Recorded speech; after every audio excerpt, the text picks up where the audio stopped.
Hey there, Lorrinda here. So I'm going to show you how to create a handwritten quote on Instagram. First, take a picture.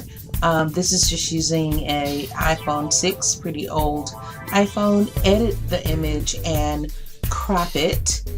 And then you're going to open up another little tab down in the bottom and use the Scanner Pro app to digitize it. Turn it to the black and white document so that it just looks like it's on a piece of paper, and go ahead and save that.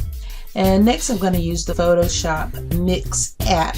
It's one of the free ones from Adobe, and once that gets open, start a brand new project. And I created an 800 by 800 project, added a white background, add the picture that you took of the quote, and then you will have it there on your time on the canvas. Once you have it there, that's pretty much it, besides scaling it and centering it, making sure it's in the middle of the square. Then you just save it to your camera roll and upload it from there to Instagram, and that is it. Hope this was helpful. Bye for now.